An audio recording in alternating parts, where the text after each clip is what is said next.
অনুপ্রেরণার প্রিয় বন্ধুরা, কিছু মানুষের স্বভাব কখনোই পাল্টায় না। তাদের যতই ভালোবাসা দাও আর যতবারই তাদের করা ভুলের জন্য তাদের ক্ষমা করো, তারা স্বার্থপরই থাকে। কখনো নিজের ভুলগুলোকে বহন করে নিয়ে চলবে না, সেগুলো থেকে শিক্ষা নাও আর সেই শিক্ষার উপর ভর করে ভবিষ্যৎকে তৈরি করো। আর হ্যাঁ, কিছু ভুল এমন হয় যেগুলো থেকে শিক্ষা নেওয়ারও কিছু থাকে না, সেগুলো ভুলই হয়। সেগুলোর জন্য নিজের কাছে আর যার সাথে ভুলটা হয়েছে তার কাছে ক্ষমা চেয়ে নাও আর সামনের দিকে এগিয়ে চলো। যদি কোনো মানুষ খুব সামান্য ব্যাপারেই কেঁদে ফেলে, তবে সে খুব নরম মনের মানুষ হয়।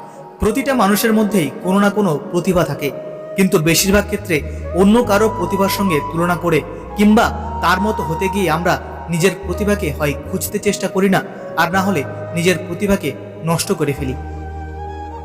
কেউ আপনাকে অন্ধের মতো বিশ্বাস করলে কখনো তার বিশ্বাসটা ভাঙতে দেবে না, কারণ একবার বিশ্বাস তৈরি হতে অনেক সময় লাগে, কিন্তু একবার ভেঙে গেলে তার সারা জীবনেও আগের মতো ফিরে আসে না। আপনি টাকা ইনকাম করুন, মানুষ এসে সম্পর্ক নিজে থেকে বানাবে।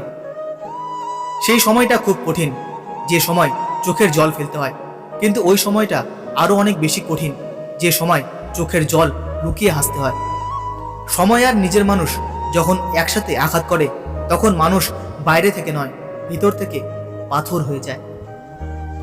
অপমানের সঠিক জবাব নীরবে থেকে নিজেকে তৈরি করা, নিজের যোগ্যতাকে এমন জায়গায় নিয়ে যাওয়া যেখানে পৌঁছানোর পরে যে আপনাকে অপমান করেছে সে নিজেই নিজেকে ছোট অনুভব করবে। আজকাল কে প্রকৃত সুখে আছে আর কে দুঃখে আছে সেটা বোঝা বড়ই মুশকিল, কারণ বর্তমানে মিথ্যে হাসি আর মিথ্যে কান্নায় পুরো পৃথিবীটা ভরে গেছে।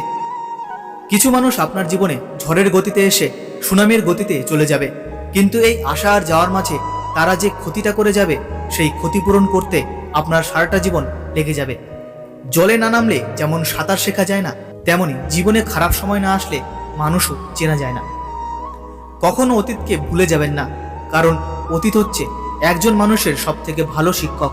একটা সময় পরে এসে এটা মনে হতে শুরু করে যে ভালো হতো যদি জীবনে কিছু মানুষের সাথে পরিচয় না হতো। যদি আপনার একটা কাজকে নিয়ে বিশ্বাস থাকে যে সেটা করা সম্ভব, তাহলে আপনি সুযোগগুলো দেখতে পাবেন। আর যদি আপনি বিশ্বাস করেন যে সেটা করা সম্ভব না, তাহলে আপনি তার বাধাগুলো দেখতে পাবেন। প্রতিটা কাজের ক্ষেত্রেই সুযোগ আর বাধা দুটোই থাকে। আপনি কোনটাকে দেখে সামনের দিকে এগিয়ে যেতে চান, সেটা আপনার করা বিশ্বাসের উপর নির্ভর করবে।